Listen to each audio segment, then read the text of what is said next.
I think I don't know what. Well, I'm looking at what you have written down as a freeform. possible chord open, and I'm very curious. What is? Wait, No, okay. Honestly, I kind of forgot. I know what it is, but I forgot why I put it down. I think because it was one of those things where I was like, I'm gonna write down this, and I'll remember it, but I don't. I should have written down a little bit more for myself because I forgot. Something about it's this video game trailer that it's like I mean, it does look pretty crazy because it looks real. It's like a body cam footage thing, and it's like a first person thing, and there's no like HUD or anything like that. It's and I think I just put it on there because we often have cold opens about like AI and like old man yelling at technology type stuff, and I was like that seems like that'd work for that, but I feel like I had some angle that I forgot. So have you seen any of the AI generated like commercials that have been popping up lately? Oh, There was like a pizza commercial and a beer commercial, and it's alarming how it captures the tone of those commercials. But man, when it's bad AI, it's really noticeable. Like my favorite was this beer commercial one that I saw, and like the guy goes to lift up the beer and he just like eats it. Yeah, it gets the physics completely wrong. The pizza one is genuinely maybe the most terrified I've ever been watching anything. Like the guy in the car, just like the way that their faces are just like slightly off. Mm-hmm. So many teeth, and like it's like it feels like a dream where it's like they're eating the pizza, but the pizza's still like just out of reach of their mouth, but they're like and it's just like, just put that pizza in, dog. It all started with Will Smith eating spaghetti. That is a good way to put that like a lot of those AI generated videos currently are very dreamlike in how they just like flow. It's constantly like shifting, and it never settles on one like solid image. It's unsettling I guess that in a way. That answers the question: do androids dream of electric sheep? No, they dream of pizza commercials and beer commercials. Wow. How that's so sad for even the androids aren't. It's like I'm sorry consumerism to invoke like Rick and Morty, but it's that one where it's like, what is my design? And it's like, you pass butter. Yeah. It's like, oh God. Yeah. Welcome back, ladies and gentlemen, to another episode of There Will Be Duds. This is episode 97. And I am your co-host, TJ, a.k.a. J-Spot Jack of Cheese. And with me, as always, I'm Nick, a.k.a. Dr. Funk on Twitch. And with me, as always, I am Tommy. As always, AKA I don't Moose. remember. I forgot the order and stuff. It's the OGs. It's the originals. You remember us. You love us. Yeah. And always, we watched a movie this week. That movie being Kung Pao, Enter the Fist from 2002, directed by Steve Odekerk. It's a what would you call it? It's a rehash, a redoing, re-edit of an old, reimagining of an old kung fu movie from the 70s called Tiger and Crane Fists. Done over into like a spoof satire thing. The main guy kind of deep fakes himself into the movie, changes the character, changes the plot more or less, and using scenes from the original movie. It's a unique little thing, but it's ultimately like a dumb spoof comedy kung fu riff parody type deal. Yeah. Very popular in like the early 2000s with things like Space Ghost and like MXC, Most Extreme Elimination Challenge. C-Lab, C-Lab, taking old properties and overdubbing them and recreating them. I have it playing on the other screen right now, which some of the voices that he picks for these guys is pretty crazy. Yeah. I think TG and I have to acknowledge our inherent bias that we have for this movie. Before we watched it, I was like, this one I honestly could get by without watching because it is probably the movie I've seen the most in my life. I think so too. I think it has to be. Kelly asked, she was like, how many times have you seen it? And I was like, it's hard to tell. There was a summer, at least an entire summer, where TJ and I set up camp in the office in the basement, and we watched it at least once a day. Oh my god. We would sleep in the office on the floor on a tiny little TV, like VCR TV combo, and watch it every single day.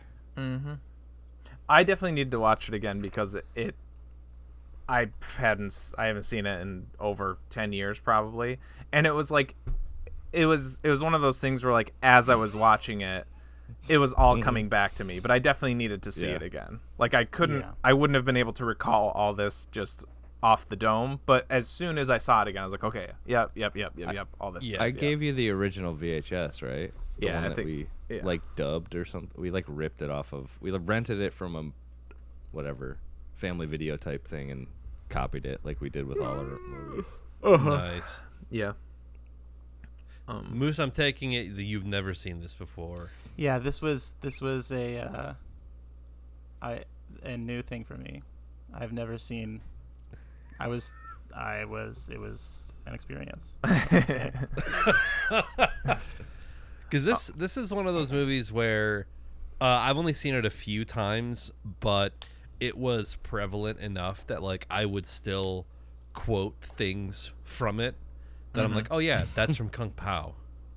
There's like two lines in particular, which like we can get to them, but there's that could be the whole episode. Wait, it's just I was gonna say doing lines. I want to guess. I think I could guess one. Okay, that's a lot of nuts. Yeah, that's one of them. That's a lot of nuts. That's a lot of nuts.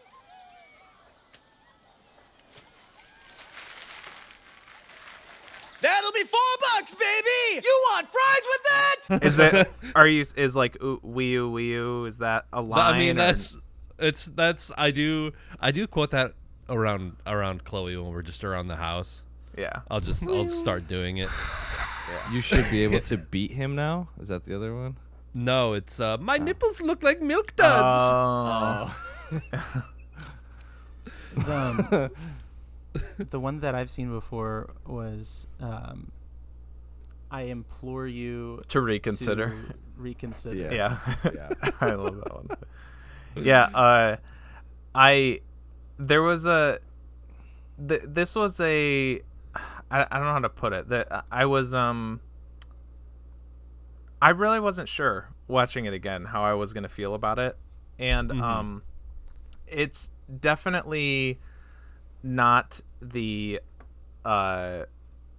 perfect best comedy of all time ever anymore, but it's still really good, and it's still a really now that you're not a child and right, it's a lot of the shit like the cow fight where they do the Matrix reference twice, or that's a little hard to like defend.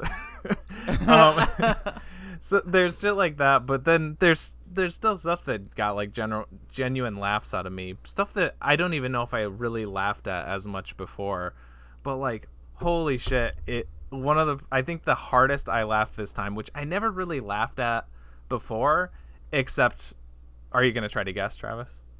No, I'm. Oh, okay. Go. Sorry. I don't think it ever really made me laugh before, other than the fact that haha he says a swear word. But it's Betty's, like, what do you get when you cross an owl with a a bungee cord? My ass. Yeah. So fucking good. First, a joke. What do you get when you cross an owl with a bungee cord?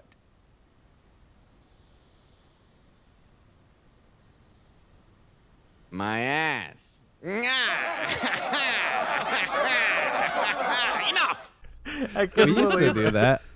Yeah, We no, used to say that.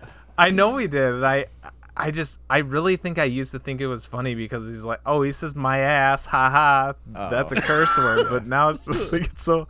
This is a feature length shitpost. That is what this movie is. Yeah. So if you embrace that, then I think you'll have a lot of like fun with it. It is just it's one of the dumbest movies ever, but it is like it's purposely stupid, purposely dumb, and yeah, I don't know.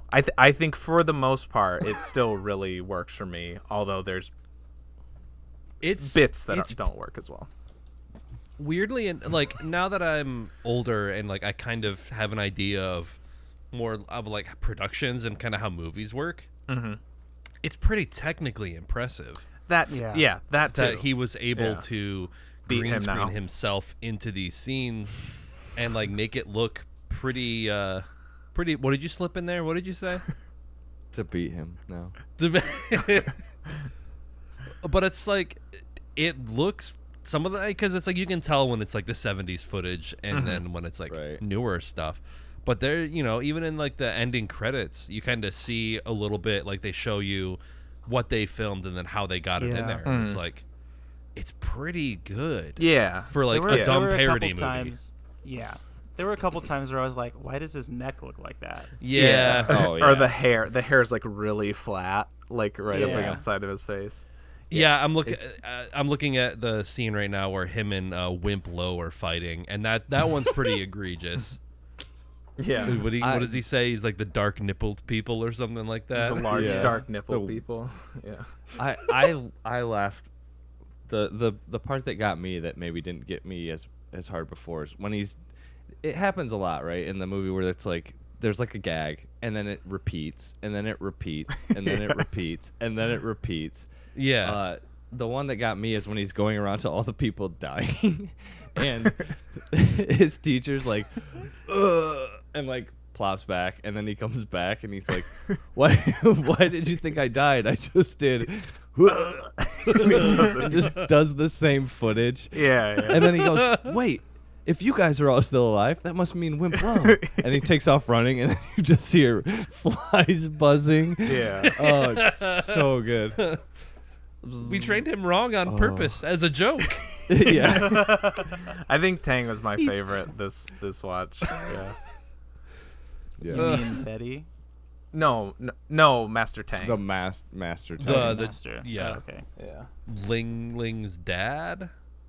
No, that's a different. No, that was the guy who gets his boob massaged. Yeah. Oh, yeah. Okay, yeah. Don't do that. I have a mortal wound. And then he's like, yeah, he died. He had a wound that just wouldn't close. Yeah. I think also I get really giddy when this movie starts because one of my favorite gags in the whole thing is like the baby rolling down the hill. It looks terrible. But then the lady picks it up and she's like, oh, so cute. And then just walks over and drops him off the other side like, oh, carry on with your journey. Yeah, as soon as that baby started doing kung fu, I was like, oh, this is the kind of movie that we're watching. Okay. I can get behind this. Yeah. I just didn't understand what kind of movie it was. You know what I mean? Yeah. Way better than the Son of the Mask baby. I can say that much. Yeah. It helps that they keep Barely. it concealed in darkness. Yeah. I thought of the Son of the Mask too. Yeah.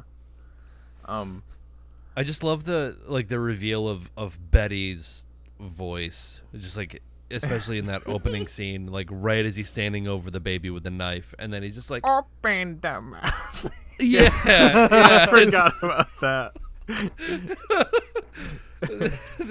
Master Payne, what do we do? Open the mouth. The other recurring gag that I like, they only did it a couple times, but the guys in the background training, like, one of us is wearing a push-up bra. Yeah.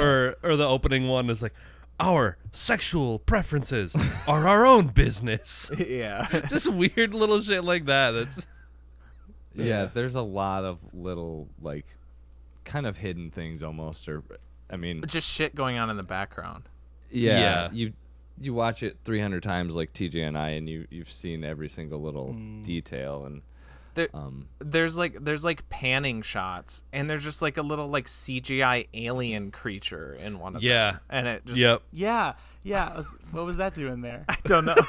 that was the shot where I was like, oh, this is just a shit post. That's what this movie is. It's just throwing whatever at the wall and seeing what sticks.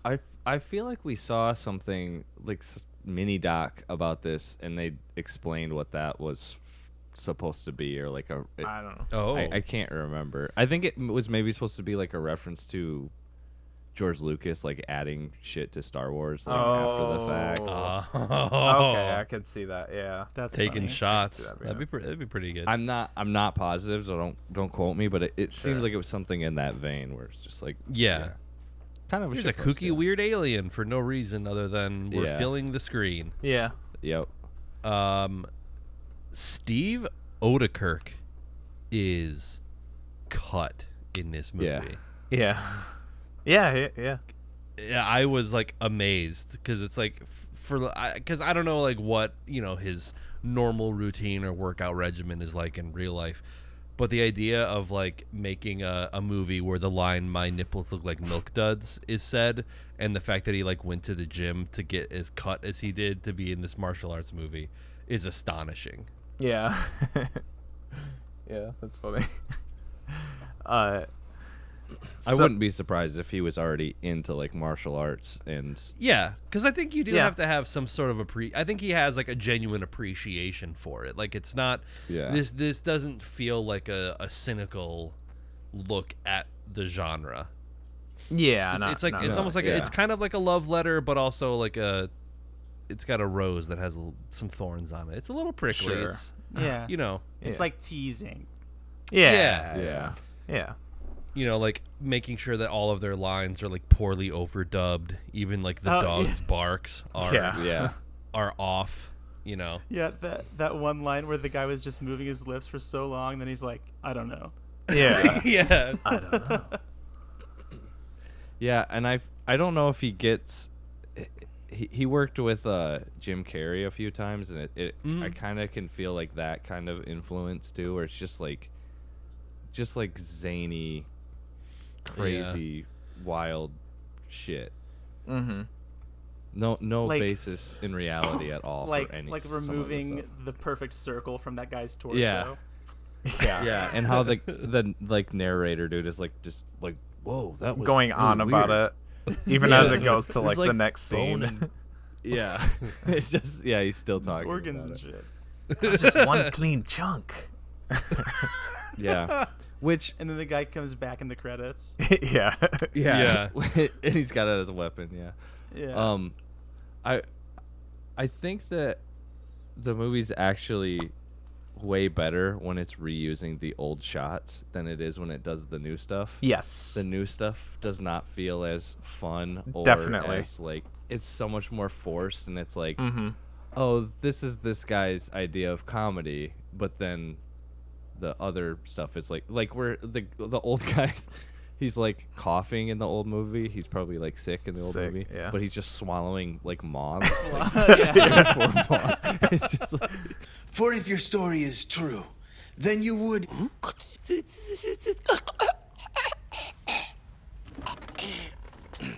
What are the odds of that?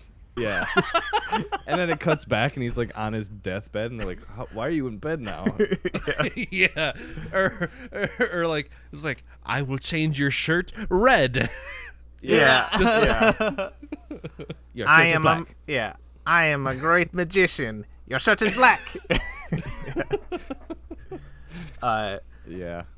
So I actually watched. I finished it earlier today. I watched Tiger and Crane Fist for the first time. And it's really cool to see like how he repurposed the footage, and like I love editing by way of like changing shit around. Like I mean, I guess like I do it to an extent in like Avengers or Wendy's, like taking stuff that we just like kind of B-roll footage or like stuff that wasn't even necessarily us in character, but I'm like, oh, that could kind of work for this thing.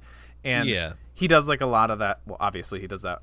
But there's like scenes kind of rearranged, or like you said, like the bug thing. Like, yeah, that's kind of the weird thing is like the original movie isn't like, it's not like a great kung fu movie, and the shit with like him being sick, like he is sick, but like it doesn't really matter, and it kind of gives off the vibe of like that actor just like had a cold for a couple days, so they just worked it in, because it doesn't really have any bearing on the plot, or like he doesn't die from that or anything. He gets killed by not Betty, you know, whatever Betty's name is in that, I forgot. But also like just like how much shit like he didn't change. Like for instance, like when Betty's doing his demonstrating his powers, the like nut shot, that's in the original thing. Like the dude driving the bow staff into his nuts over and over again. The only thing that they changed is like they cut back to it more in Kung Pao. And then there's other shit like the scene where he's like in front, he's like behind the candle and he's talking to Ling, and you know it's where she does the "you should be able to beat him now." That is like very like almost word for word, like change out the character names and change out like certain little things, and like she doesn't say "you should be able to beat him now" over and over again, but that is almost beat for beat, or like line for line the exact as it was in the original one. Even to where he's like, oh, you know, I could fly at him and you know try to grab him like this, but then he does this, and like there's this punch where he like does it to his side like that, and they do that, and then he does the like I could come at him with a flying crane move, and he does that in the original one, but then that kind of makes that funnier in Kung Pao when he's just like, but that would look really stupid, and I'd just leave myself open to attack. My small sensitive balls. yeah. And yeah, it does that too. There's a shot where he gets kicked in the nuts at the end. And also, I will say, doing the like breast massage, it's even more awkward in the original one. I'll say that. No. Yeah, it's very weird. Because like not having the comedic parody aspect to it, it's like, wait, yeah, why does he do that for so long? And then he's like making that face, because it's like, you know, he doesn't change the faces that people are making, but it's very weird in some ways like that. Come on, man, this is working for both of us. Jeez, that was horrible. Let's see. There was man, I really liked I've trained my whole life for this day. I spanked you as a baby. I'll spank you now, bitch. Another part that got me really good was the snap cuts at the beginning, where it like makes that weird like, and it like goes back and forth, and then it ends on the bikini chick, and it's like, oh, okay, there's the end of the gag. There's the natural like it's all wrapped up, and then he like rips his shirt off or something, and it kind of does this like couple silent cuts back and forth, and then all of a sudden they're back in the snap zooms with the noises. Yeah.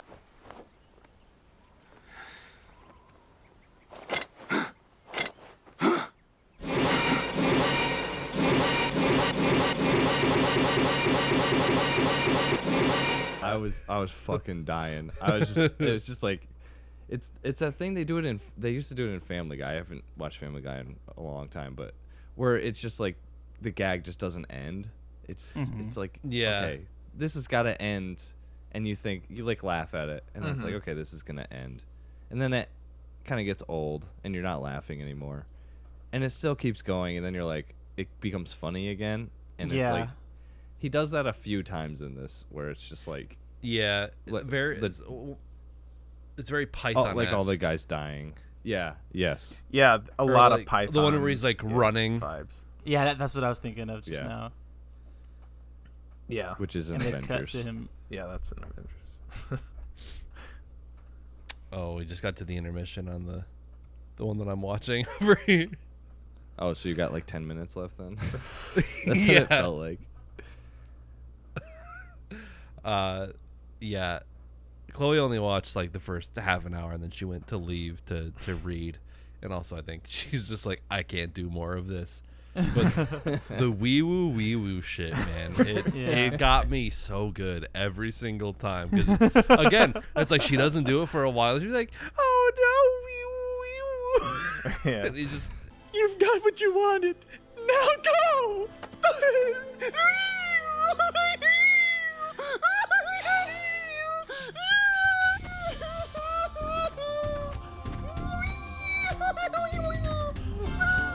And then he meets her dad, and he's like, "Oh, I'm Ling's father." Wee woo. Yeah. Oh. I see Yeah, the that's- resemblance. yeah, he goes,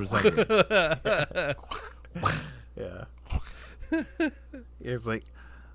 He's like, where? This part, that was another line that got me that I don't think got me as much as a kid, is where Tang's like, oh, where does it hurt? Oh, pretty much around the big bloody spot. Yeah. I remember doing the Neosporin thing a lot And when we were Taco kids. Bell too. Yeah. Taco Bell. Yeah. That's a lot of nuts. Yeah. Yeah. there was a there's- Hooters logo too Was in there? like the little there was like a product placement Hooters. Yeah. there's a lot of stuff like the running joke. I knew I should have written more of them down. I just didn't want to. I don't know. Just didn't feel like keeping track, I guess, while I was watching it. But there's more things in this that I didn't realize that like I have used in shorts. Like there's been a lot of jokes that I've kind of like redone. Even like this could just be coincidence. It's not like the most unique idea ever. So I may have been inspired by this, but it could have just been something completely different. But also like with Dex's character in Avengers, the whole joke is that he's playing Thor, but he has like a kind of silly voice. And like, the guy that he fights at the beginning, and he's got like the ponytail, and he's like looks all tough. He's like, "Your days are over, mister." Like that guy. Yeah. And I was like, "Oh, did I get that from this?" Or, but like I said, I don't know. That could just been a coincidence, because it's not a brilliant concept, Yeah. Sure. But yeah, there's stuff like that, and then there's also like the part where Betty's looking at the sheets, and he's like, tiger. Oh yeah. Tiger, and then he does the birdie. Tiger. Tiger.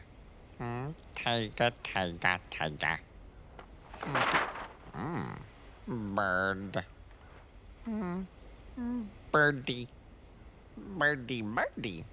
So, this was a couple years ago. Me and Clea were watching Bambi, and like before it gets to the part where Bambi's learning to speak, and he's like bird, and Bambi goes bird, and then I was like, I was like birdie, bird, and she's like, what are you doing? And I'm like, that's what he says, right?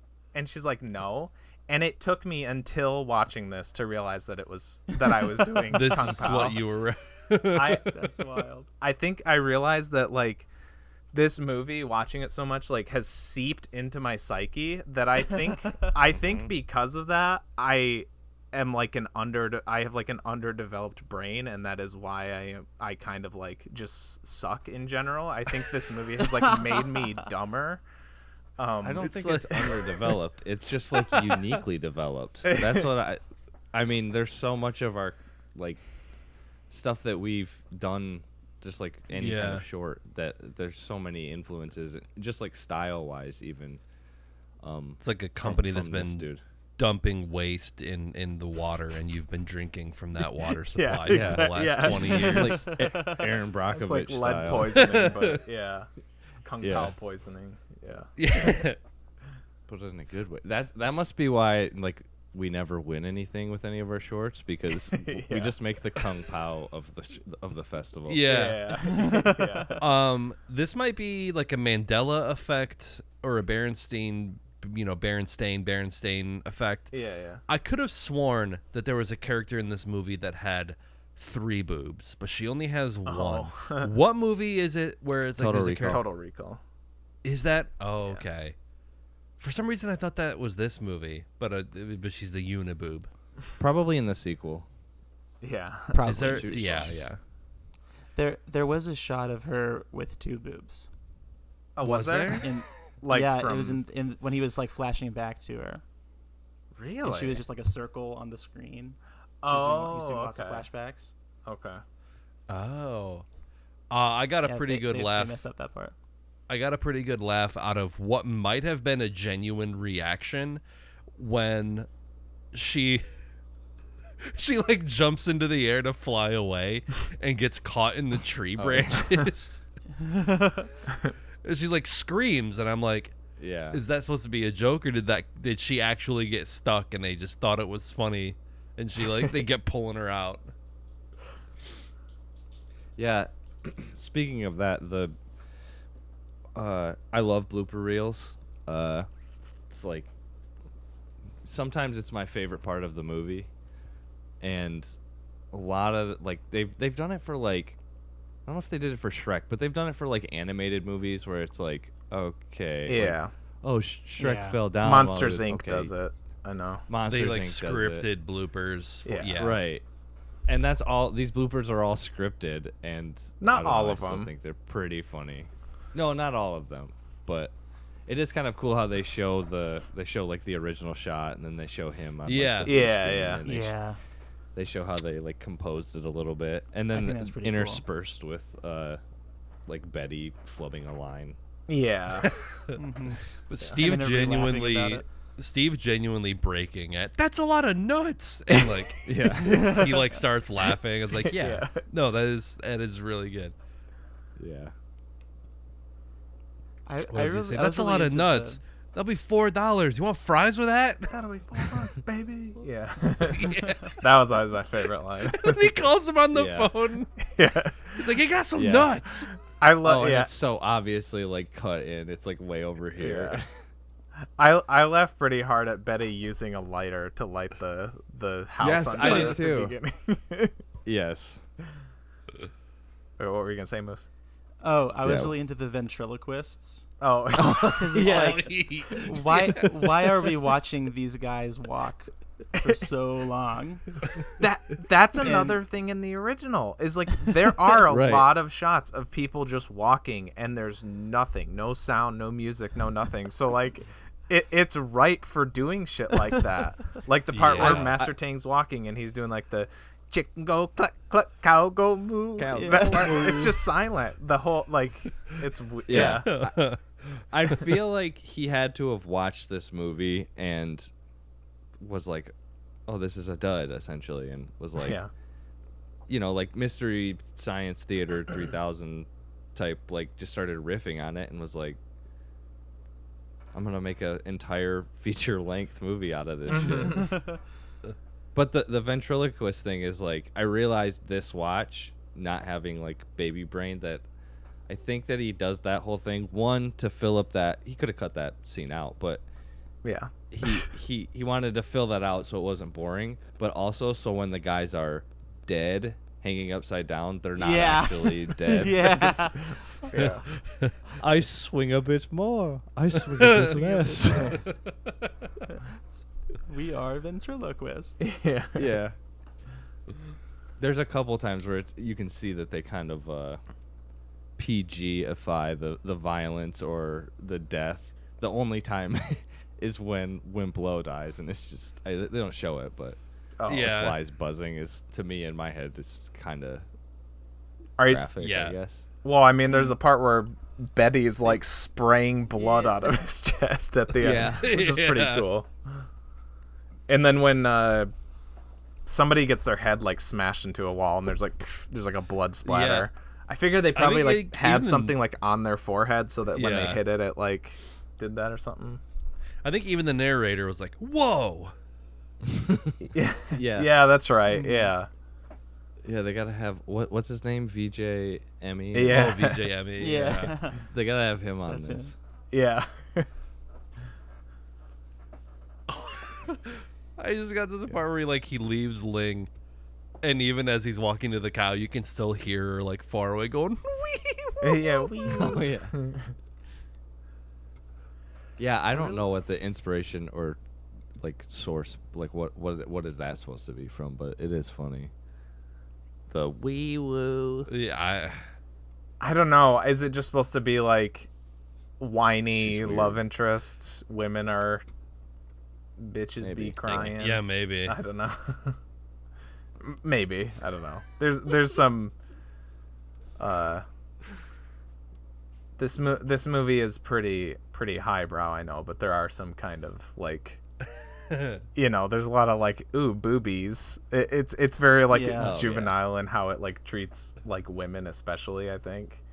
Yeah, I mean, part of me thinks that like I think that might be the source material for like kung fu and like those types of movies where that is like the primary role of the female characters to like wish the hero before he goes off to war, that kind of thing. Yeah, because I mean, again, in Tiger and Crane Fists, she's pretty much the exact same, like as far as like her role in the movie.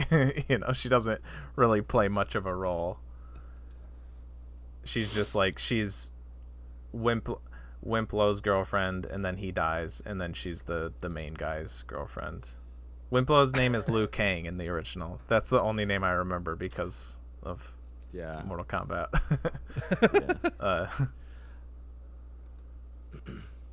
I do. There are like a few instances of that like filler dialogue, like with the ventriloquists, that I think are really funny.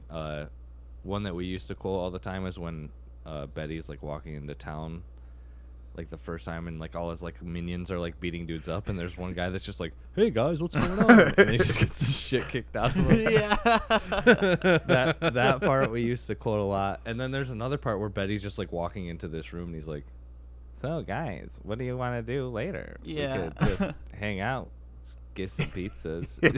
It's just like, you don't have to. Yeah. Sorry, what are you guys doing later, huh? I was just going to hang out, but maybe we could get a pizza or, scam some chicks or something, right? Because, I don't know. I like the ladies. It's just like, why is this in the movie? It doesn't serve any purpose. And the same thing with changing his name to Betty. Yeah, right. It's just, and I love when our hero, the chosen one, who doesn't get an actual name. Yeah. Right. He's just the chosen one. When he's like talking to his master or something, and he's like, "You need to defeat what's his name?" And he's like, "Oh, actually, it's Betty now." And it's like, "Oh, sorry. Yeah." You need to and then he corrects himself. You need to defeat Betty, or you can't defeat Betty. You're not strong enough. Yeah. Yeah. It just, I love that they just respected it. Just like he wanted his name to be different. Like, okay, that's fine. Yeah. Well, his name is Simba, right? Show Simba. Oh god. Show Simba. Show Simba one. Yeah. That got me pretty good too. So fucking stupid. It's terrible. It's terrible. It is really. Yeah, it's just have a Lion King scene. It's just like, why? It's so that's weird. that's timely in 2002. Yeah, it's kind of like going with your little shit posting thing. It's like a lot of the references are like time sensitive, and once you get 2 decades out, it's an antique. It's fucking fossilized bones turning into oil. Nobody gets it. Like the Matrix references, like, at the time it was probably even more hilarious. Yeah, right. It's not that Matrix had just come out. Yeah, every fucking movie was doing the Matrix shot. Right. It's just, I think it bugged me just that they did it twice in the same scene. Yeah. That's what really bugged me. Yeah. He does that shit the whole movie, though. He reuses shots. He reuses gags. It's different when it's like a reference that, I don't know, like that. Yeah. I mean, I think what makes this movie still seem fairly fresh compared to all of those other, like, disaster movie, epic movie, like, parody movies. Because, like, this movie still references, like, The Matrix, and it does all of that shit. But, again, that sort of, like, I guess, cynicism isn't there, where this just feels like a teasing love letter to that thing, and it just feels more authentic than any of those other movies. So it's like I kind of forgive it a little bit for that, because it's like, yeah, everyone was doing it at the time, but no one else was doing it with a flying cow. Yeah. It also does a pretty good job. Maybe I shouldn't stake my flag on this, but it does a pretty good job of not being like, surprisingly, it does a pretty good job of not being like super offensive, because a lot of those like gag movies, you'll go back and it's just like super misogynistic or racist or some shit like that, and does a pretty good job of staying out of that. Like, the fact that he didn't overdub all of the characters with like very stereotypical like Chinese American accents, I feel like has like given this movie a lot of staying power. Yes. 'Cause if he had done that, it would have been like, I don't know about this. But making Betty like open his mouth, like giving them like just super silly, stupid voices like that, it adds to it. Yeah. Maybe there's a, if you don't kind of pigeonhole yourself into just doing like Asian stereotype voices, it allows for more variety in like what you could do, since he did like all of the voices or whatever. There's even like a guy who comes in and he's like, chosen one. Yeah, he's got like a southern accent. Betty's here. His whole man. Well, I think that's what makes MXC hold up too, is that they're all just like, hey, it's Guy Ledouche, and they just it's like American. Oh, I think about Baba Ganoush all the time. And what, Captain Tennille or whatever. Yeah.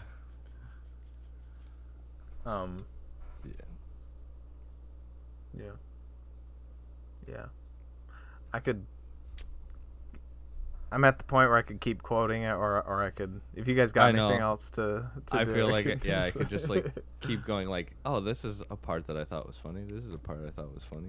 Yeah. I'm trying to think if I have anything that's like any sort of deep insights. Yeah. Like, interesting. I really love, like that the baby was raised by some rodents or something. Yeah. And he's just like always fighting enemies. Just that's his curse, like all fighting the time. to survive. Yeah. I did appreciate that it was like, it's like that's not just like a one-off joke. Like, that is his character, but he actually works it in, like the thing that saves him at the, like, he's able to communicate with he like bribes him with the nuts or whatever, but I think that's part of like the thing. He's like has the connection with rodents, so he has the squirrel. I didn't catch that. Like, save him at the end, and I love that squirrel shot too, because it's like, so it looks like it was shot by like with a cell phone or something. It's completely different like aspect ratio. It's so jarring, but it feels like if Neil Breen was funny and like talented, it's just like, it feels like his pet project. Like, he just had this really dumb idea, he had some money, he's like, I don't know, it seems fun, I'm gonna get super ripped and then green screen my head onto another man's body. 75% of the movie. I wonder what any of the original cast thought of this, because I think a good amount of them are still alive. Like, they're in their 60s and 70s now, but like, I can only imagine Tiger and Crane. Like that, like the cast of that, if they like saw that this was like, their movie was basically repurposed in this way. I think at least Jimmy Wang Yu, who's the director and also star of the original, I'm pretty sure he like got his approval to do this. I could be wrong, but okay. I think he got like, I guess he had to get permission from somebody. So right. I think maybe he like asked for his blessing and he was cool with it. And that guy just died last year, actually. Oh, really? Yeah. Yeah, but yeah, I don't. That's the only one that I could like. Okay. Find anything about. They're not like. I don't think. I'm pretty sure that Tigard Cranefuss is only known for being Kung Pao The at source this point. material So I for don't think this, there's a lot of like, information on the original people and whatever. The one scene that I thought was really good that's like new footage, besides the snap zoom, but that's kind of doesn't count. When he's training, he's like, I gotta see if I have this special power. Yeah. They all get hit. They hit him with the ball staffs. Yeah. They're just like beating a dead body. Yeah. That's just. It's a pretty good visual gag. And then they're they're like, Go ahead. yeah. He said if we if he The part about throws us off of dramatically his body. throwing us off his body. Yeah. Oh Yeah. they all Do just you lay down on want top your of him. towel? Maybe we should get him his towel. I do love how Betty goes towel after he gets this, he's just getting wailed on. He just goes towel. Yeah. And that was in the original movie, which is even better. Yeah. I like I don't know. They don't always work for me, but there's a lot of lines where it's just them like pointing out the obvious. I guess you can kind of say that about the towel thing. But one that really got me this time was with Mushu Fasa, and he's like, behold the symbols. One over here, the other over there. Yeah. and that's all he like at says the about him. Yeah. He's like, I remember when my master told me there would be a chosen one. And it does this like Yeah. there will be a chosen one. And I remember he said when it would told be me of significant. its significance. Yeah. Yeah. And then he killed the dog. Yeah. And that's just because I'm sure he watched that movie and was like, oh, he makes a really weird face right there. What could that? It looks like he's farting. So he's like, I'm going to put that in my movie as a fart gag. I actually Yep. don't remember that scene from the I don't know if he pulled that from some other movie, but it's actually the young Tang and Betty, and like they fight. Like it's a younger Master Tang and then younger Betty. You and mean they, in that like candle room? or I'm whatever? pretty sure that's the same scene. Yeah, because there is like a flashback. I think so. I think it's that same one. Again, all these are like out of order too, right? Like the one where he's where he's like in bed and Ling's there. That's like that takes place like before that other scene in the original.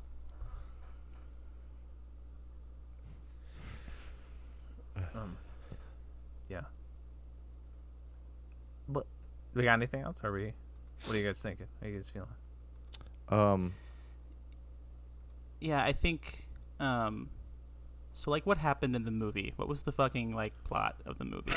There's the baby is the chosen one, and he grows up always having to fight enemies, and then and he vows to kill the guy who Killed his family. And then he kills the guy who killed his family, and then the movie ends. So You got it. pretty good revenge film, Sure. I guess. Yeah. Yeah. Yeah. What is Betty's or the evil council's motivation? Are you just supposed to assume that it's just like general like world domination type stuff? They're French aliens. Right. Yeah. So what do French aliens want? Baguettes. Yeah, I don't know. Yeah, like space baguettes. Yeah. Yeah. I mean, again, I'll say in the original the plot is basically as thin as it is in this one too. So it's kind of just like Nice. Betty. There's no evil council, but I mean, obviously, it is like Betty has those things in his chest, the pyramids, And it's just like, yeah, it makes him invincible, and there's no real like explanation. It's just like a thing that's accepted. I thought I had missed something. No, that's no. There's more of an explanation in this because it's like, oh, it's tied from like these aliens that give him the power. Yeah. And they gave him these Stars things. above. Yeah. In the original, it's just he just has them, and he's invincible, and there's no like explanation what they are or like incredible why he has them. It's just it's just incredible. I love it. Yeah. Hell yeah. Yeah, that's the beauty of I guess this genre of movie making, like you know, like the Space Ghost, Sea Labs, like just taking old footage and like repurposing it. Is that like with something that there's like no substance involved, you can make up whatever you want. Like I think I remember telling you guys it was like a year ago they found like basically all of the footage from like an older movie from like the 80s, but it had no audio whatsoever. Like there was no soundtrack, there was no dialogue, there was nothing, just the images. And they basically tried to repurpose all of the footage and be like, this is what we think the movie was that they were trying to make.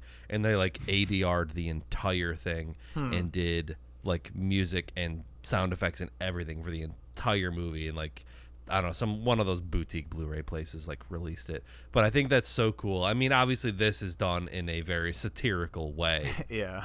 But I don't know, it's interesting, like, you know, it's like it's a form of art, like taking other footage and repurposing it for something else. You know, like they did in Space Thunder Kids.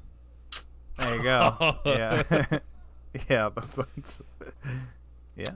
Which is funny because, like, I don't know, looking at reviews or whatever, this has like a 13% on like Rotten Tomatoes, but on Letterboxd it's like all 4 and 5 star reviews. It's like. And then, I mean, there's like some killjoys that are like, ugh, I think I've aged out of this demographic. I was like, yeah, but if you've aged out of finding this movie funny, that's sad to me. Because there's just something so like funny on a baseline level with this movie that, like, if you don't find it funny, there's something wrong with you. Like, especially like when the love interest goes, wee. It's so dumb. You have to laugh at that. Yeah. Yeah, are you gonna like turn up your nose at Well, it's all like film snobs that can't debase themselves or their Letterboxd profile by giving this a good review. Rating that anything higher than derivative trash. Yeah. Yeah. Derivative. I just scoffing at Wimplow's squeaky shoes or whatever. I forgot about his shoes. Yeah. I will defeat him. Master, I will do it in your dreams. The part where she like breaks a thermometer and she's like putting. Oh my god! that you broke a thermometer Yeah. in my hand. Rub it in my hair, and then. If you pay attention, she's humming, and she's humming the actual like soundtrack that's like playing in the background. Oh yeah, I noticed that. It's so like random, and I don't know. It's funny. Yeah. Like I said, like there's stuff that I don't find funny anymore, or like that don't get me as much, like the cow thing or some like the baby stuff. Like you said, like it is definitely a lot better when it's repurposing the original. 100% agree with that. There's not too much of the new stuff that's funny, although I also think the Snap Zune bit is really funny. But there's plenty of lines that I have mentioned that I didn't really think were funny before that I think are now. So, you know, there's stuff for all ages in a way. Yeah. It's a film experience that evolves with you. It matures and it grows. Yeah. It's a living document. Yeah. Every time you watch it, you find something new that you didn't notice before that you appreciate. It's like the Bible in that way. Yeah. Okay. The Kung Fu Bible. Yeah. to this day, even scholars like us are deciphering what it really means. What it? That seems like a good place to call that. Where do we? Anyone else got anything, or do we want to launch into ratings? Nah. Like I said, I've been good to. I could always riff on about like you go like, oh yeah, and until we go down like every single scene of this movie. Yeah, just watch the movie and describe it. Yeah, basically. But I'm also good to go. Is this in the? Was this in the dud cup or? This was regular cup. Regular cup or? Okay. This was one of your submissions, and I think when you did, you were like, I don't know which one we want to put it in, and I was just like, let's do normal. Normal doesn't, the way that I think of it is like normal doesn't have to mean good, but there is a difference between like one that would be in this and a dud movie, you know. Yeah, because what was that movie that Dagan made us watch that sucked? The Discovery. Right, but that's not really like a different than a dud. Yeah, exactly. But he put it in the good cup. Well, yeah, it was a recommendation. It wasn't like in the cup, but yeah. No, you were saying you don't have to have good movies in the normal cup, and I was agreeing, saying we watched the Discovery. Yeah, and Buffett. Yeah, actually a lot of them. Bangkok Express. It's not what whatever it's called. I don't even remember what it's called. Bangkok Dangerous Express. Who's first? Who's first? I think I started us last week, so why don't? Well, let's give Travis first because nobody's gonna give it. Yeah. Yeah, I already told you guys it's a 10. I can't not do a 10. If you've seen a movie like 500 times, you have to say a 10. It's probably not actually a 10, like deep down. If I really wanted to like dig, if I really wanted to put lemon, salt, and mercury on the here, if I really want to get down there, but no, it's a 10.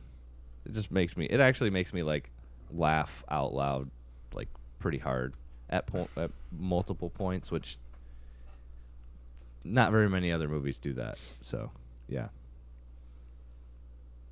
Yeah, this oof.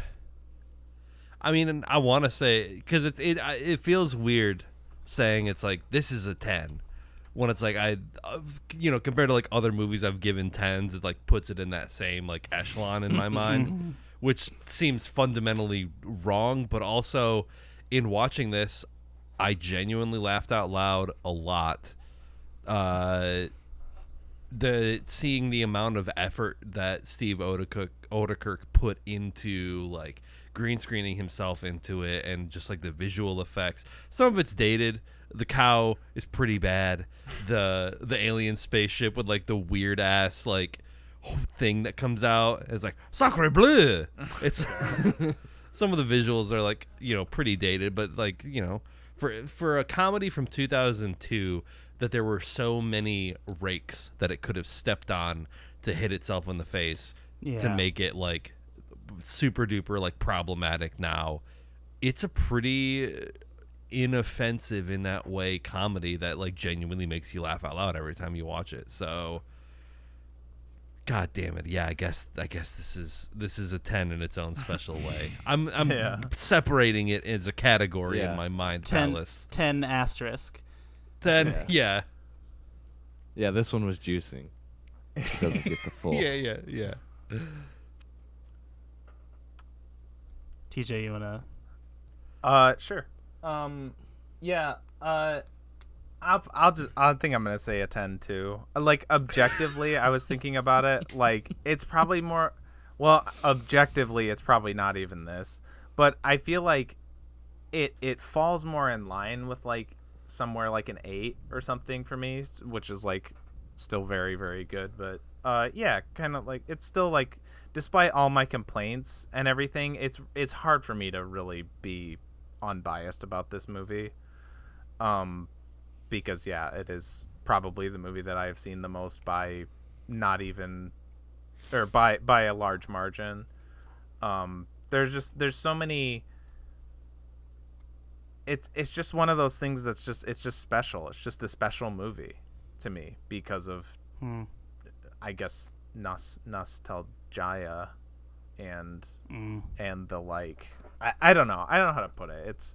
I do have issues with it. It's not like a 10 out of 10 experience, but it's a 10 out of 10 movie, which is maybe a little cheap. But I don't have to put an asterisk next to it though. Like I would still put if you asked me to put like my top 50, top 100 movies, I would throw Kung Pao under the fist into that for sure. Yeah, even though I probably have more complaints with it than like any other movie on that list, probably. Yeah. So this one just has a special place in your heart. Exactly. Yeah. Yeah. Well, this being my first time exposing myself to this movie, to this experience, I liked it a lot. It was really goofy and really random, and I laughed a bunch, but it didn't like change my life or anything. It didn't reach into my soul and change something and make me a different person. So I'm giving it a 7. Okay. It's respectable. I think maybe if you had watched it at a younger age, at a more formulative time in your brain development, or maybe just watch it 300 more times and then you'll find it. Yeah, that's one of the. This, yeah, people I are could see this going up to an 8 if I watch it again. Yeah, and pay closer attention to it. Very much like the jokes in this movie, the more it's repeated, the funnier it gets. Yeah, that's it. Yeah, you gotta. Yeah, that's good. I mean, I thought there was a pretty good chance that you were gonna absolutely hate this, and it was gonna be like the worst experience you've had on watching a movie so far. But I'm glad you enjoyed it. It could have been, but I was watching it with my girlfriend, and we were just laughing at the fucking Kung Fu baby. Honestly, I think the funniest thing in the whole movie to me is the WEEEWOOOOO're. That's iconic. It's the dumbest possible thing to say, and she says it so much. I'm gonna incorporate that into my vocabulary now. Never know what to say. It's just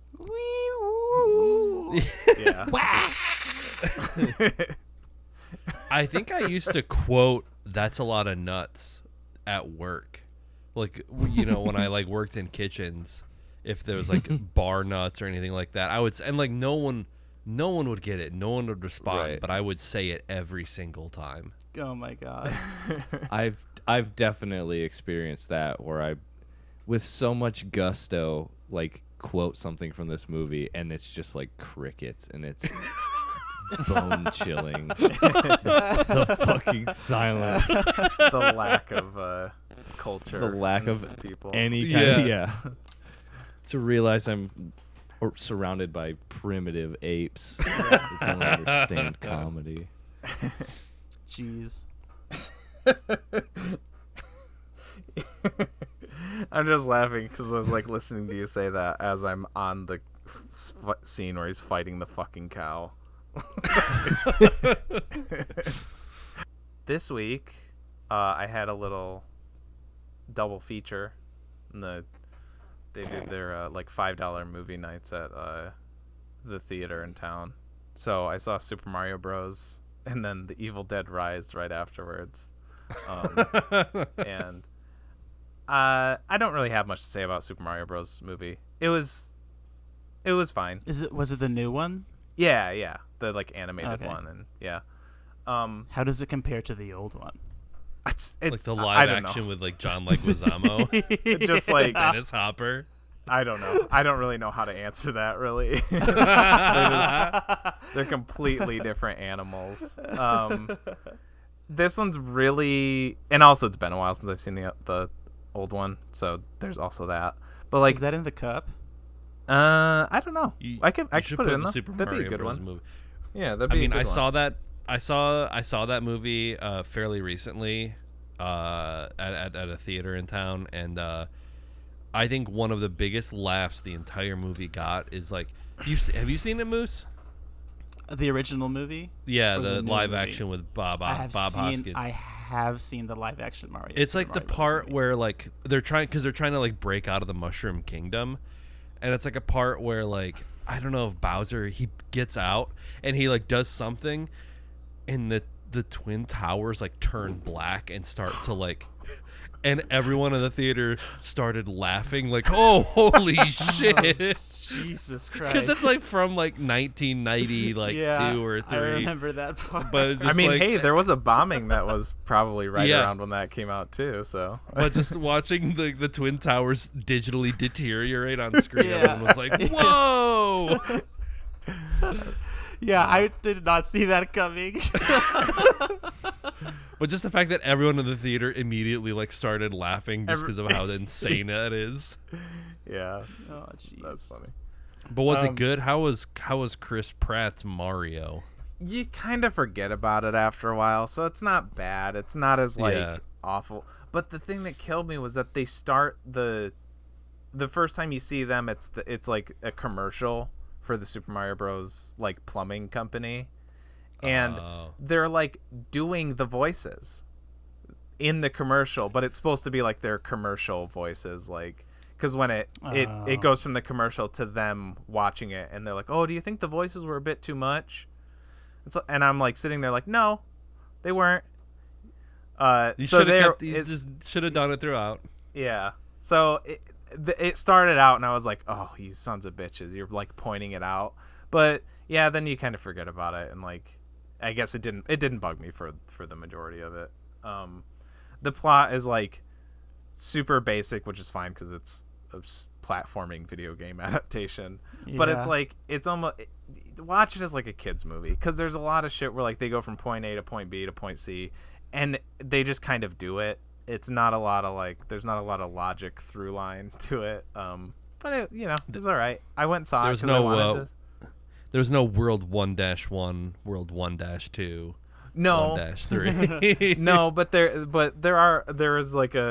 like looking at a map of the Mushroom Kingdom, and it's like looks like the Super Mario World map Oh, okay. type dealy. There's a lot of references to that shit. There's a Charles Martinet is in it as Jumpman. He's like in He's in the it twice, restaurant I with. heard. Yeah, he's also their dad. Yeah. That's Oh, right. so he is. So he is in it. I guess that's nice. Yeah. Yeah, I didn't. That is Yeah, nice. I thought he was like not in it at all, and they just had Chris Pratt do Mario, and I was like, that seems kind of harsh. The dude has been doing it for like 25 plus years now at this point. yeah. Still would have been better with him as Mario, but Sure. but yeah, it wasn't awful in that regard. There's a lot of like references to like blatant overt like references to Nintendo stuff that they just like shove in there. Some of them work, some of them don't. I mean, I'll say that what bugged me way fucking more than Chris Pratt was Seth Rogen as Donkey Kong. I can't fucking every time he laughs, it's just it just takes me out of the character so Was much. he doing like the Seth Rogen, like the yeah. That's how yeah. Jeez. Yeah. So yeah, it was fine.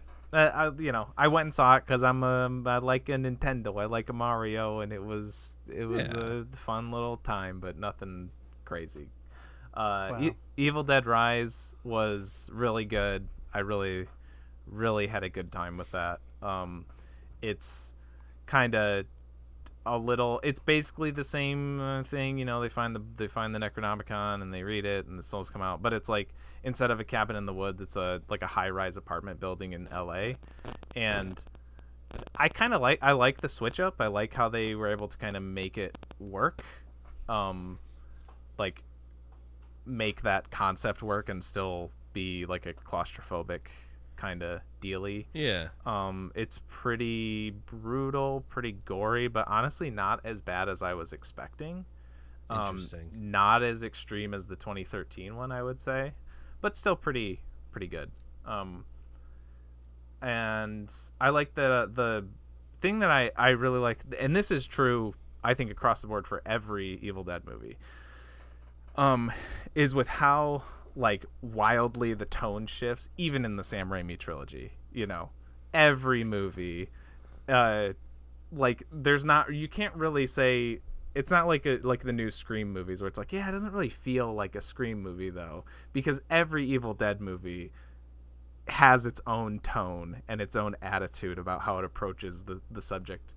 But I would say across the board, like whoever's like the main Deadite in the movies, they just put their whole ass into it. And that's the same for this one. I think her name's like Alyssa Sutherland or something. But yeah, she's really good. Like, I just love how like whole hog she goes in this. Just like Jane Levy in the 2013 one. She's like the best part about that one. And then Ted I guess Raimi as Ted Henrietta. Raimi. And then I guess Bruce in Army of Darkness is evil Bruce. And then I guess you could say Ellen Sandweiss in the OG one, but that's a little different. There's not really like a main one in that, but yeah, really looks really nice, really clean, really pretty. Well, I mean dirty, but you know, like a really clean movie. Yeah, it's almost like a mashup of like the vibe that I got from this was like a mixture of maybe Evil Dead 2 and the 2013 remake, where there's like some parts, like it's definitely more silly than the 2013 one, which was just serious dark terror. But there's parts in this that were like a little silly. They do a lot more line references. There's like a come get some. There's a part where they chant Dead by Dawn. So yeah, cool stuff. Any cameos from the OG crew? Bruce Campbell he's the voice on the tape that reads the Necronomicon. Oh, okay. And I read a little tidbit that he was just supposed to be like a voice because the records are from like the 1920s or something, but he said that he read it as a post Army of Darkness time displaced Ash. So you could read it that way if you want. That it's supposed to be Ash. Okay. But yeah, I thought it was a lot of fun. I definitely want to check it out again, maybe around. Yeah, I still haven't seen the 2013 one. Oh yeah. Yeah. I also really like that one. I haven't seen any of them. Dang. I saw you guys play that video game, and that's about. Oh yeah, yeah. Oh my God. full exposure to the series. Nice. Yeah, I actually watched Evil Dead 2 after we played that a couple times. It didn't hold up for me as well as, yeah. I did not enjoy it that much. That's my Kung Pao. I will never. Yeah. Yeah. Well, I watched. And the then they had to movie go this and week. ruin it with the video game. Yeah, what'd you watch, Moose? So, did you guys ever watch? Are you familiar with the animated kids show Bruno the Kid? Does that ring a bell? It rings a bell. But Yeah, I can't maybe. I looked it up, It- and this looks awesome. It's so Bruno. Oh, fuck. Bruno Go on, is, sorry. is a spy for like a global organization called Globe. Wow. He has this sidekick, Jarlsberg, who's this British guy. And we had this VHS tape of like a Bruno the Kid movie. Mm-hmm. But I've looked it up, and it looks like it's just like a really long episode, more like like a 3-part episode, where Jarlsberg, who they call Yarly, like kind of gives up on the spy life because it's just he's afraid of endangering Bruno too much, and so Bruno is voiced by Bruce Willis, by the way. Yeah. Yeah. Yes. And their sort of like Q character who has all the gadgets comes in as his replacement, and his name is Agent Harris, and he's played by Mark Hamill. Okay. And it's just the wackiest, weirdest little movie, and I found it on YouTube. Just somebody had like ripped their like the whole VHS like with the previews and everything, you know. Oh. And is like on YouTube, just kind of like to commemorate that era of VHS tapes, and memorialize it, I guess. I don't know. It's the crazy thing about the movie was the pacing. So there would be like just random flashbacks.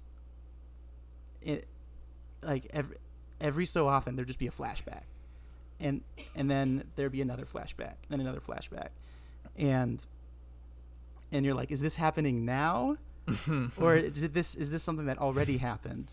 And like there's a part where they have to break into the bad guy's like castle, and in like Bavaria or whatever, and there's a flashback to Bruno dressed up as like a Bavarian equivalent of a Boy Scout, selling Boy Scout cookies to the or whatever he's selling, pastries to, and he Bavarian fools the cream henchman into letting pies. him in. Yeah, maybe so. and so then it cuts back to the present, and he and Agent Harris are both dressed in that costume, and he said, yeah, so that's how I got in the first time. And then Agent Harris is like, well, it's funny that it worked the second time too. And that's how they got into the castle. It's just the silliest little thing. And I had a good time. It took me back to when I was a small child, and I would watch this movie all the time. Yeah, I gotta grab never something. saw the rest of the series. It's related. Hold on, I'll be right back. Okay. I present to you Yeah. the return of Bruno. Where did you Oh my get that God. from? I'm pretty sure it's at Satellite Records in Kalamazoo, but I saw it and I had to grab it. It's only $7. I think it's in pretty good shape. But like he started out as a musician, I think, before he was like doing acting. Bruce Willis did. Yeah, I think so. Well, yes, and that was. Do you know what that is? There's like an HBO movie that's called The Return of Bruno, and it's like a mockumentary where he's like it's kind of like Pop Star, I guess. I've never seen it, so I don't know like the tone of it or whatever. But that album is like the companion piece to it, which is like, you know, I guess Lonely Island released a Pop Star album along with the movie too. So, yeah. Interesting. Okay. Bruno Radellini. Oh yeah, that cast is stacked too. That's funny because Ringo Starr is in that, and he's also in Pop Star. Oh yeah. Yeah, Ringo's. I think he's down to like do if anybody asks him to be in something, he's like, oh yeah, sure, Yeah, sure, all right. He's a pretty easygoing dude. He's like Michael Ian Black in all of those like I Love the 70s or I Love the 80s Yeah. VH1 shows. Man, I used to love those things. Uh-huh.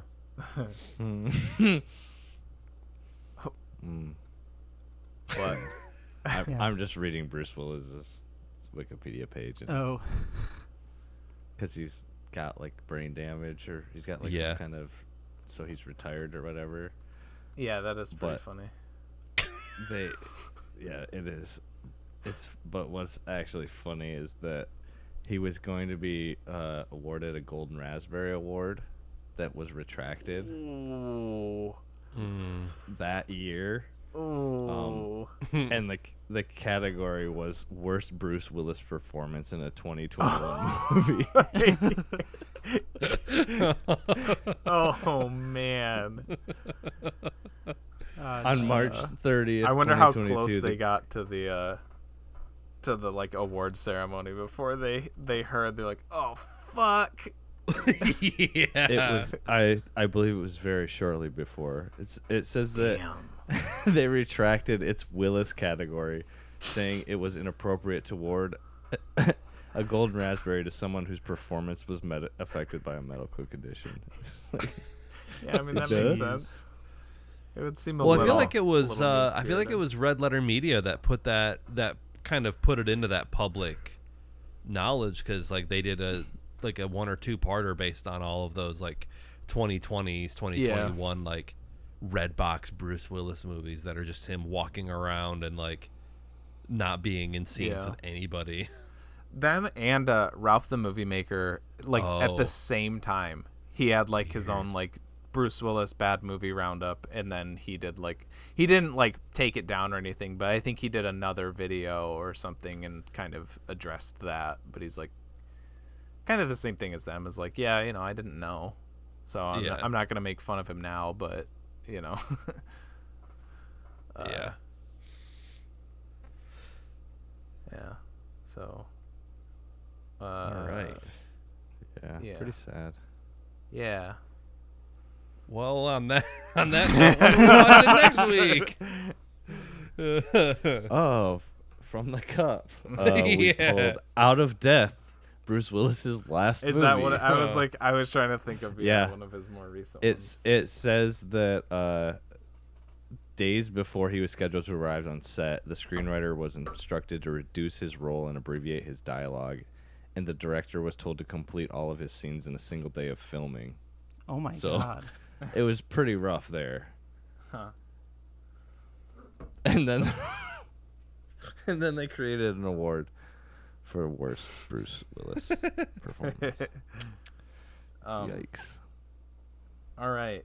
Well, we're gonna do another movie from my childhood. I don't know about as much if you're Strauss. I know you watch these, but I don't know if you were as into them as me. From 1990, directed by Ron Underwood, Tremors. No fucking way. Yeah. Nice. I have never seen Tremors. Oh, really? Really? Oh, nice. I thought Tremors is. I thought you had, but okay. Tremors is a classic. Sweet. Have you seen Tremors, Moose? You seem. I have. It's my girlfriend's favorite movie. Is it really? Oh, really? Awesome. Yeah. The OG one. Yeah. Nice. Yeah, I was. It's not a bad pick. I loved. Yeah, these movies as a kid. I wrote a couple sequels. Just little like short stories. Yeah. Which That's all cute. of my short stories when I was a kid was just inserting myself into stories. Because like I also did like a Dragon Ball Z one where I was Trunks' little brother, so I was like part of that family, and then making them 14 hours long. Huh? Somehow. Dragon Ball You'd make T, the same. Jay. You'd make the same story super long. Yeah. So it is available on YouTube, Apple TV, Amazon, Vudu. It's on a lot of stuff for rent. So watch it at one of those. Watch it if you don't want to be spoiled before next week's episode. These episodes come out every Wednesday at 7 p.m. EST on YouTube in video form, as well as Apple Podcasts, Spotify, and more in audio form. And we also have social pages on Facebook, Instagram, Twitter, and TikTok. And with all that said, I'm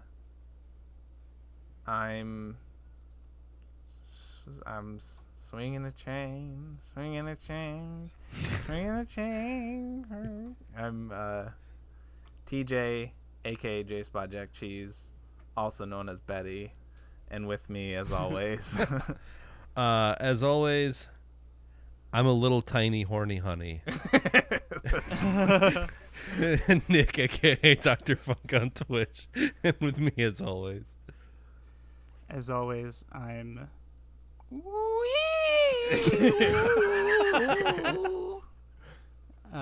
Moose, aka Tommy. And as always, I'm your so cute Travis, aka the Super General. And that's well, I'm not gonna be able to do it as like how it is in the movie, but be like, and that's another episode. Well done, guys. Then we can cut on the part where Ling's like,